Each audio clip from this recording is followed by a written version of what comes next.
Hello and welcome to Newsfeed on Trust TV. I am Sumaya Abubakar, taking you through the stories trending online that people are talking about and sharing around the globe today. Nigeria's inflation hit 22.41% amid increase in food prices. Dangote and Abdul Samad Rabiu reportedly lost $5.85 billion in a day. Reps reject motion to declare Japa a national emergency. And man fakes his death, turns up for his funeral in a helicopter to teach his family a lesson. Now, top of what's trending today, we have Nigeria's inflation that hits 22.41% amid increase in food prices. The National Bureau of Statistics has said that Nigeria's annual inflation rate rose to 22.41% in May from 22.22% in the month of June. In a report released on Thursday, June 15th, the Statistics Office said the May 2023 inflation rate showed an increase of 0.19% points when compared to April 2023 headline inflation rate. The NBS said on a year-on-year basis, the headline inflation rate was 4.70% points higher compared to the rate recorded in May 2022, which was 17.71%. According to the report, the food inflation rate quickened to 24.82% in May from 24.61% in April.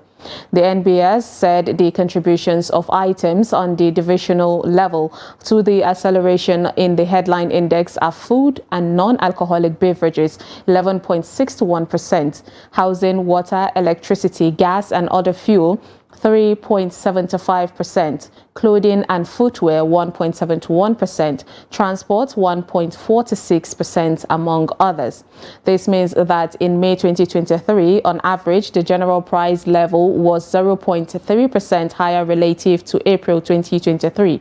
The percentage change in the average CPI for the 12 months ending May 2023 over the average of the CPI for the previous 12 months period was 21.20%, showing a 4.75% increase compared to 16.45% recorded in May 2022, the report said. A netizen commented, "Food is already expensive. Imagine right now, how can someone be buying 5 small pieces of plantain for 2,000?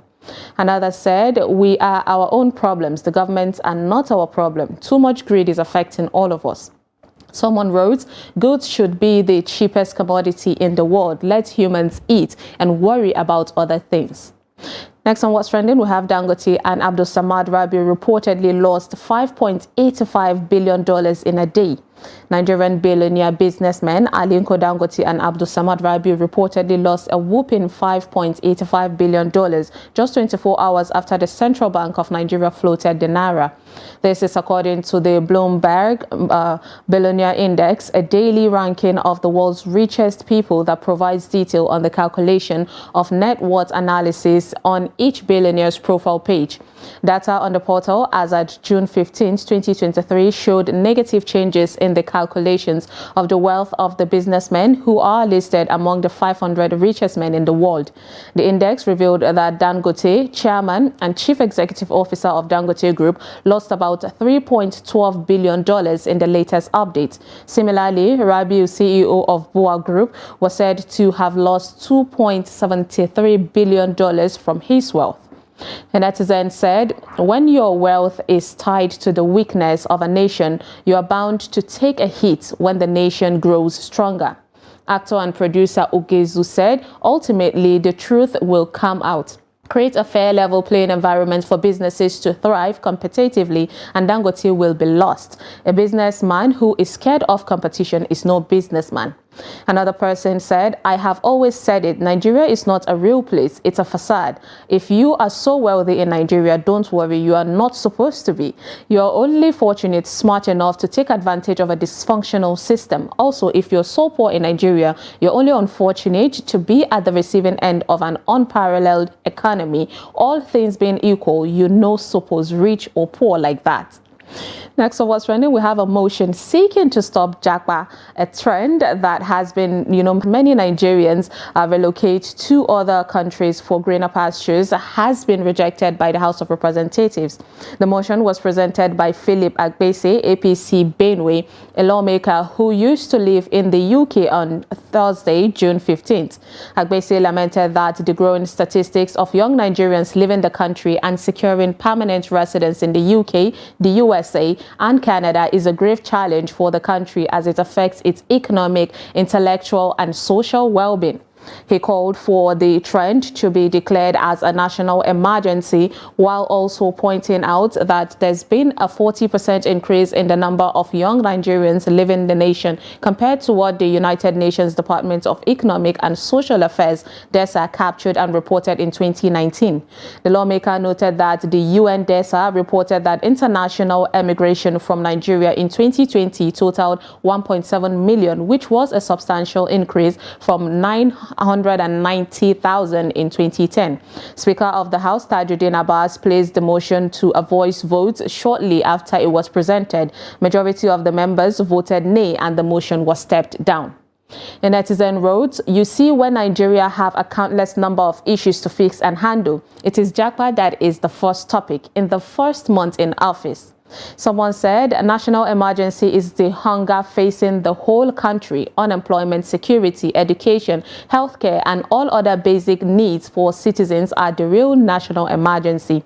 A lady said, "Please let Tinubu help us arrest the honorable that sponsored that japa bill for trying to encroach in our freedom of movement. I am sure his children are abroad. They had to reject it because it affects their children." Next on what's trending, we have Salako Treasure, a 100-level student of Obafemi Awolowo University in Ile-Ife, Osun State, has reportedly ended it all after battling depression. The deceased, said to be of the Department of Entrepreneur, was found dead inside an uncompleted building around the Lagere area of the town on Wednesday evening, June 14th. It was gathered that Salako had been undergoing some emotional trauma known to some of her friends and acquaintances before the tragic incident. Confirming the incident, the public relations officer of the university, Abiodun Olarewaju, said, "It is very unfortunate that we had lost apart one student, a promising young lady, to what was alleged to be suicide. The feeler we are getting is that she had suffered depression and people around her knew all this. Emotional, psychological, and academic frustration should not make anyone to end it all. Her remains have been evacuated and we involved the police." A netizen commented, "Family pressure, peer pressure in all you do. Remember, this particular phase in your life will pass. It always passes. Nothing is worth more than your life. Don't put your loved ones in eternal pain. Rest in peace to the dead." A lady said, "Nigerian schools need to take guidance and counseling departments seriously. Too many students are traumatized from course failures, carryovers, failed relationship, peer pressure to meet up with fashion, etc. are topics that should be addressed." Another lady said, "Depression is real. Your words or action can go a long way. Be kind with it." Now let's take a short break, and when we come back, you will see why the happy boys are trending. Stay tuned.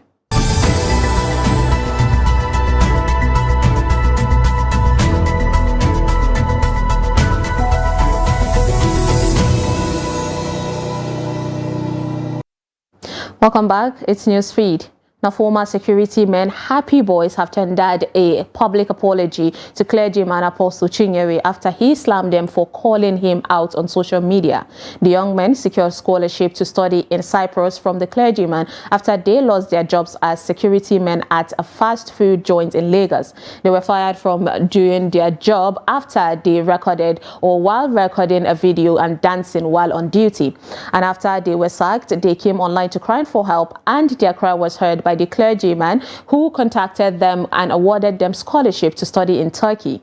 Now, recently, they shared a video of the clergyman cursing them. They accused him of taking them to Cyprus and abandoning them there. They allege that they provide them with funds for the first 6 months they arrived in Turkey and has since abandoned them.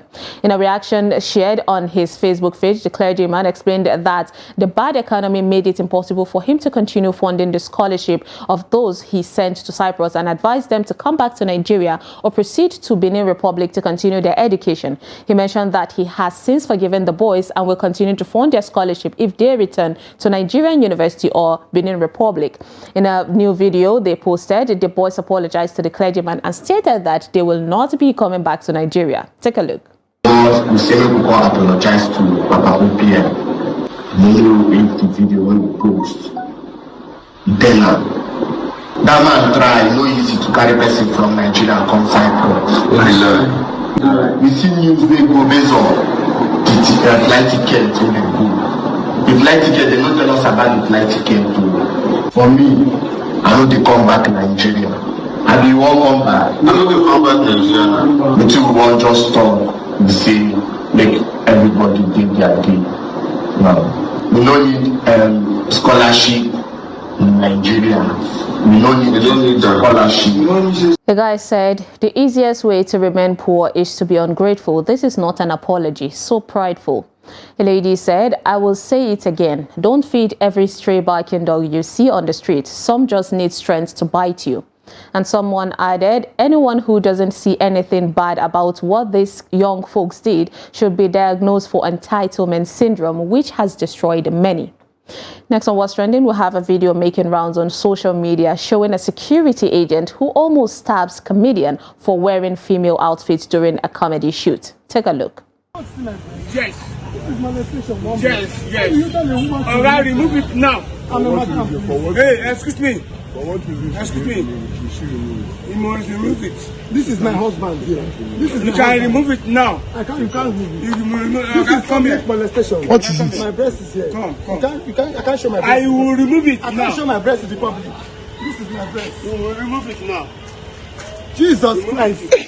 Daddy, come in. Okay, you will remove it. I know you want to cut my breast. You want to cut my breast. I will cut it. I know you said this. I'm Blood of Jesus. I will remove it. Blood of Jesus. Come on. Jesus. Come on. My nakedness. Come on. Jesus Christ. Come on. You play with me. Yes, remove it. I will naked you. Remove it. Remove it. Okay, I know. Okay, I just me now. I just me now. I just me now. A lady wrote, imagine being so agitated about what another person is wearing on their own body that you want to go as far as stabbing them. Is something wrong with some of you? A lady said, a man needs to be arrested. You can't be harassing someone with weapons. What if he mistakenly stabbed him? He would have been crying sorry. Another said, there are many comedians that do their skit without dressing like women, yet their skit is booming. Check the top Instagram skit makers. The richest aren't the ones that dress like women. Get another content, please. Nothing funny about dressing like a female. Next on What's Trending, we have a man who fakes his own death and turns up for his funeral in a helicopter to teach his family a lesson. The 45-year-old Belgian man, David Baiten, reportedly suffered from loneliness and wanted to spend some time with his relatives. After telling his wife and daughter about his plan, they played along, including on social media. Now, after David turned up for his funeral, he left his family members shocked with the prank. He repeatedly told them he carried out the prank to teach them a lesson on the importance of staying in touch with each other. While some online critics defended him, others tackled him over the prank they claim is cruel. Take a look at the clip.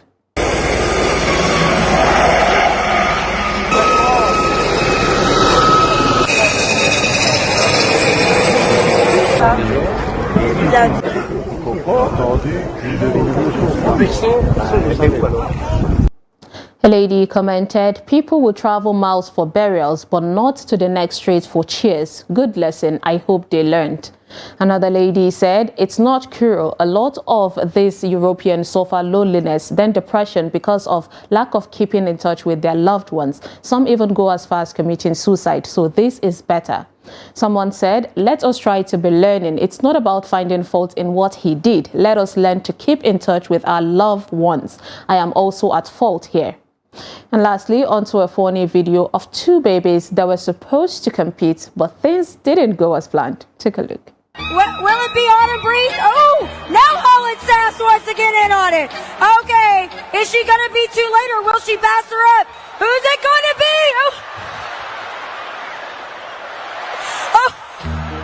You're going to be... it's obvious. seriously a play date down here on the... Aww. This might be the cutest baby crawl race we've ever witnessed here at the Smoothie King Center. Now, why create competition for babies that don't even understand the concept? And that is all on Newsfeed today on Trust TV. Follow us and subscribe to all our social media platforms: Facebook, YouTube, Instagram, and Twitter. Bye.